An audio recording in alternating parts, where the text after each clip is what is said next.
Well, next tonight, tackling the growing problem of pupils being expelled from our schools. We heard yesterday how there's a big difference in the rate of permanent exclusions across the East. High in Norfolk, much lower in Essex. Well, in a moment, more about what's being done to tackle behaviour in the classroom. First, though, to a school in the east of England that's in an exclusion hotspot, but is pioneering a way forward there, where silence is golden. Our education correspondent, Elodie Harper, has more on this.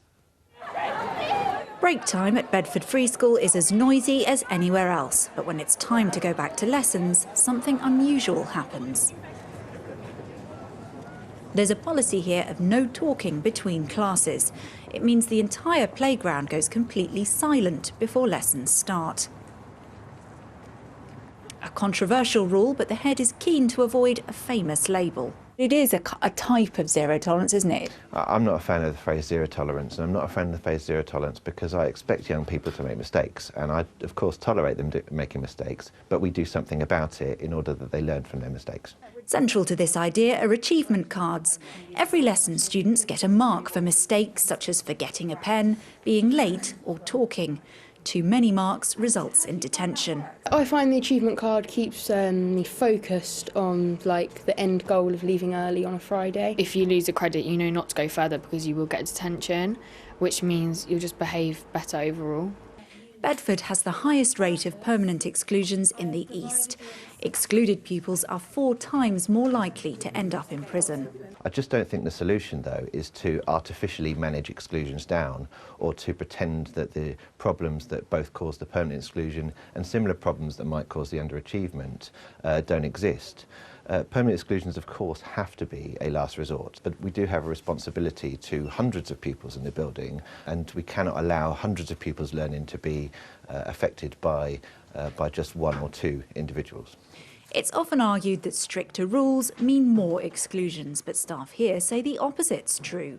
Bedford Free School has significantly higher numbers of children with special educational needs than the national average, and this group of students are statistically more vulnerable to the risk of permanent exclusion than other groups. And the school says that their stricter policies, rather than penalise vulnerable students, actually support them. The school also prides itself on taking in students who have been permanently excluded elsewhere. Even the rule for no talking in corridors between class, which is not generally popular with students, has won some round. At first I thought it was very strict, it wasn't like a normal school, and I thought I wouldn't be able to cope. From my previous school, my middle school, in the corridors there would be a lot of pushing and shoving and sort of disruption and loud shouting and things. I thought it was really unnecessary, but then I looked into it and I thought it helps us go through the lessons without any distractions. Bedford Free School has permanently excluded 4 pupils over the last 2 years, but the head says they take in more students who have been excluded from other schools than they exclude from their own. I'm joined now by Robert HALFON, the MP for Harlow and the chair of the Education Select Committee, and Mark LEHAIN, the former head of Bedford Free School, who now runs the campaign group Parents and Teachers for Excellence. First of all, Robert, the rise in exclusions, why is this so worrying? Well, we had in evidence, my select committee, Education Select Committee this week, that we roughly have 40 excluded children every day. I think this is a major social injustice because there is a postcode lottery of alternative provision. Often these children end up, sadly, in prison. We know that 60% of prisoners have been excluded from school. It's just becoming almost an epidemic in some ways, the amount of children being excluded. And I want everyone, every child, to have a chance to climb the education ladder of opportunity, whatever their background, whatever their difficulty in life. And it can be done because there are many schools that don't exclude nearly as many children.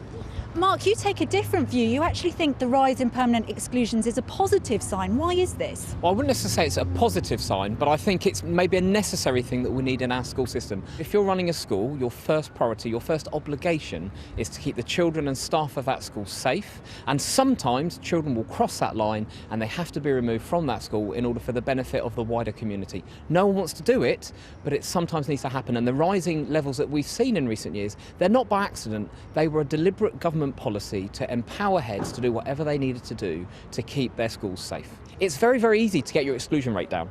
It's really easy. You could just accept worse behaviour, or you could do illegal things, which both Robert and I would agree, there's some concern that some schools are trying to artificially suppress their exclusion rates. They're doing illegal things like off-rolling children or encouraging their parents to pull them. No one wants that. Let's keep it legal. Let's keep it by the book. The rules around exclusions are very clear, and there's a safety net within that system to make sure things are done fairly.